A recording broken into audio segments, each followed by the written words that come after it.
Hi, everybody. Welcome to the Jimmy Dore Show. Hi, everybody. Welcome to the Jimmy Dore Show. I'm here with Grab Elwood and the Miserable Liberal. It's the political vigilante. Oh, how are ya? Oh, I like when people have nicknames. Making Gotham great again, Jimmy. That's what I'm doing. The political vigilante, the miserable liberal. We got to give Ron Placona, what can we call him? Something. Isn't he howdy howdy? Isn't he? He's howdy howdy. That's really all it is. Yeah. Why don't you just call him the whitest guy in the world? Hi, howdy howdy. Anyway. When I lived in Chicago, I lived in a tough neighborhood for a little while, and when I was moving in, my friend Rich Brown, who looks a lot like Ron Placone, and there was a guy who walking down the street, a kind of tough-looking neighborhood guy, and as he's walking past the truck we're unloading, Rich goes, "Howdy." No. No. Howdy, he says. That's a true story. Not top of the morning? No, what? Howdy. Anyway. He also liked to say toodles. Toodles, he would say. Okay, anyway. But I love Rich Brown, one of the funniest joke writers ever in the world. We're back to Hillary Clinton. She will not go away. And she will not keep making even more excuses. She's got a new excuse. No, what's this one? Because it was just about, was it just about this time last year that she did another interview where she pretended to take responsibility for losing to a political novice, Donald Trump. I loved one of my favorite Michelle Wolf's jokes was she said, it's amazing that Hillary Clinton couldn't even communicate with Michigan, and yet the Trump campaign was communicating with Russia. That's amazing. So here's this time last year, this happened. Hillary Clinton today accepting full responsibility for the election loss, except for the part when she blamed Comey, Putin, WikiLeaks, misogyny, and the media. The lead starts right now. She's such a shitty person that she turns Jake Tapper into a comedian. That's my joke there. And that's, here she is doing it again. She found a new one. She found a new excuse. And the new excuse is she got hurt in the primary because she was a capitalist. You want to hear it? Here we go. Here we go. You may be the only presidential candidate since World War II that actually had to stand up and say, "I am a capitalist." And you did. Did it hurt you? Probably. I mean, it's hard. It's hard to know, but I mean, if you're in the Iowa caucuses and 41% of Democrats are socialists or self-described socialists, maybe it's time for me to rethink this capitalism thing. Maybe if you're in the Iowa primary in Iowa, you're not in San Francisco or Portland or Seattle. You're in Iowa, and 41% of the primary voters describe themselves as socialists. I think it's funny. It's best probably to ignore that and mock them. Ignore that. Hey, is there a problem with our system? 41% of the primary voters in Iowa just call themselves socialists. Let's ignore another wake-up call. Let's ignore another wake-up. That's exactly what and they're giggling about it. These fucking Democrats. Whoa, woo-hoo-hoo-hoo. That's what she's saying. She also I'm sorry, Steph. Half the party, almost half the party who votes in a primary doesn't call themselves capitalist anymore. And she doesn't go, wow, that's a real... And I knew right then that was a big red flag. She doesn't say anything. She's like, they're idiots. That's what she's saying, Steph. She also said it's hard to know. Hard to know. You lost. You lost. How else is there to know? It's hard to know when nothing's your fault. So it's like, I don't know. I mean, I'm sure Jill Stein is a socialist. It's so their arrogance. What she's sitting there in her $5,000 outfit or whatever is like, what she might as well say is, look, I had the election rigged, so I didn't care if 41% of the people are done with this system that only profits 1%ers like me. I don't care. I don't care. The 1% doesn't fucking care at all. There's people in Iowa that are having a hard time paying their bills. Couldn't care less. I don't give a shit about you. Couldn't care less. So let's pick it up from there. She says, well, when 41% of the primary voters in Iowa called themselves socialists. Do you see what she's doing? First of all, she's sitting there with another neoliberal. This guy is the Time Inc.'s brand manager. She's not sitting down with me or another progressive or Kyle Kalinske or Mike Figueredo or Lee Camp. She's sitting down with the brand manager from Time Inc. Jesus Christ, could she get next to more rich millionaire white guys to interview her about what went wrong? She's not sitting down with Black Lives Matter. She's not sitting down with Killer Mike. She's not sitting down here. Look where she is. Again, she's there with another millionaire. Well, she's all for women's power, right? So Yeah. shouldn't she be with Abby Martin? Oh, that's right. Or Katie Halper? No? Oh, She's not talking to them? She's not going to talk to Abby Martin or Katie Halper. Isn't that weird? Oh. Huh. So here she is. So she just said 41% of the Iowa primary voters were socialists. And I'm asked, are you a capitalist? And I say yes, but with appropriate regulation and appropriate accountability.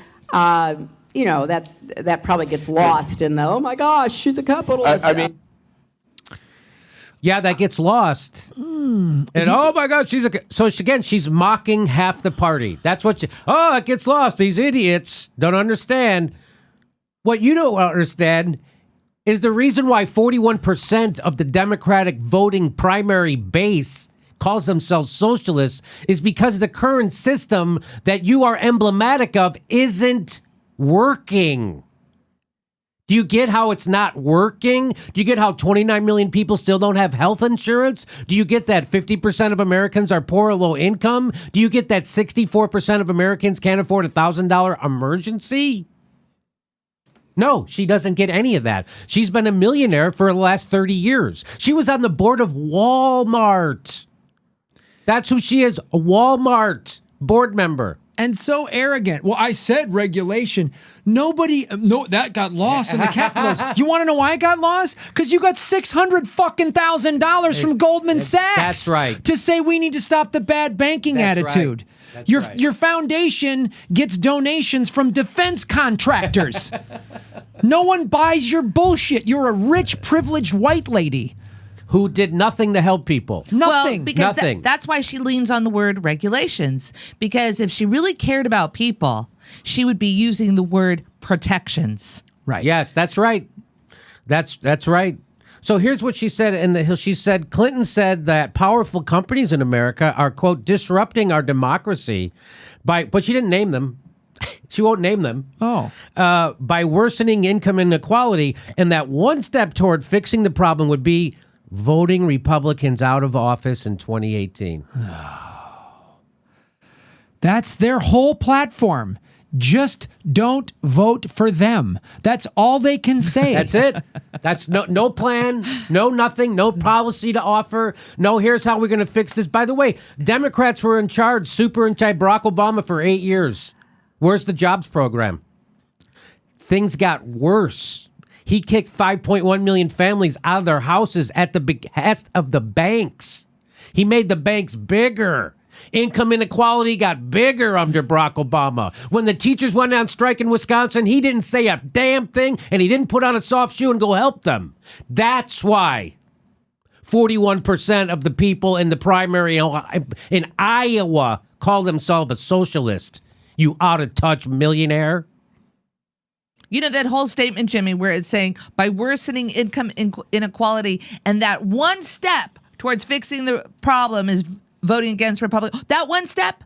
There are a lot of steps before that step. Like, how about peace? Does she even have a platform that would make us wake up and go, oh my God, she's a leader about peace and prosperity for the people? No, she just wants more of the same. Don't vote for Republicans. That's it. Well, if you're going to not vote for Republicans, then don't vote for her. She's a pro-choice Republican. That's all she is. That's at best. She's pro-banking, pro-government. I mean, like pro-war. All the Democratic leadership seems Republican. So when she says stuff like that, do you think that helps the Democrats? When she says stuff like that, do you think that helps the Democrats or you think that hurts the Democrats? A, she's shitting on half the party.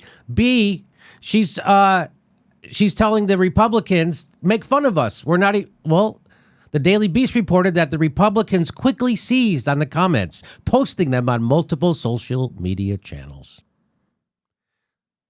The Democrats love giving the Republicans ammunition. They literally love doing it. Everything she said has been detrimental to the party since she lost to Donald Trump. Everything she did in the primary was detrimental to the party. Everything she did in the general was that she's the one hurting the party. It's not Bernie Sanders. If anything, Bernie Sanders is expanding the party and she's shrinking it. Of course, no one will ever admit that. Who's a corporate neoliberal Clinton supporter? They'll never admit that she's poison to the Democratic Party, but she is. And the real reason why people didn't vote for her. The New York Times did a great article. I'm going to cover it in another video right now today. They did a great article.